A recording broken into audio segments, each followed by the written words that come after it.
তো আমি এখন চলে এসেছি ভেতরে আবরণে। এই দেখো আমাদের দিদি চলে এসছে। দিদি বাড়ি কোথায়? বনগাঁ। তা এই নিয়ে কবার মোটামুটি আসলেন? 7-8 বার। নিশ্চয়ই ভালো লাগে তবেই এসছেন। তো আজকে জেনারেলি কি কি নিয়েছে দেখা একবার ওনার হাতে? থ্রি পিস সুন্দর পুজো কালেকশন।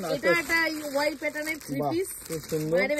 আর হ্যাঁ বাইরে বের করে দেখো। আর একটা শাড়িও খুব সুন্দর কালারের, ওই যে এই পাশে। ও তো দিদি তার দামটা মোটামুটি আমাদের কেমন বলো? ভালো, মানে রিজনেবল প্রাইস আছে আর খুব ভালো প্রোডাক্টস আছে। তুমিও তো মার সঙ্গে আসো, নানান স্টাইলিশ ড্রেস নাও, তোমার আজরকের জিনিস নিয়েছো, ভালো লেগেছে? কেমন লেগেছে সত্যি ইউজ করে দেখছো? ধুয়েছো নিশ্চয় 1-2 বার? হ্যাঁ। কেমন আছে মোটামুটি? কালার একদম গ্যারান্টি কালার, কোনো অসুবিধা নেই, দারুণ আছে। আর প্রাইসটা ঠিক আছে তো? প্রাইস সবাইকে কি বলবে? আচ্ছা সবাইকে কি বলবে দিদি বলো? ডেফিনেটলি রেকমেন্ডেড, প্রত্যেকবার আসতে পারো। সবাই এসে দেখে সবকিছু নিয়ে যাও, ভালো মানে এখানে সব ভালোই পাবে, মানে কোনো অসুবিধা নেই। তো দিদিরা এত ভালো, আমাদের এরকম কাস্টমারের দরকার, এই জন্য আমরা রিভিউটা মনে করলাম যে অনেকবার আসলো ওরা এত দূর থেকে, তো এবার রিভিউটা নিলাম। ওদের সঙ্গে আলাদা সম্পর্ক হয়ে গেছে।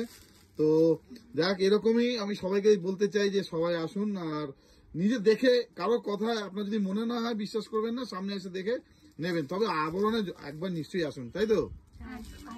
থ্যাংক ইউ দিদি।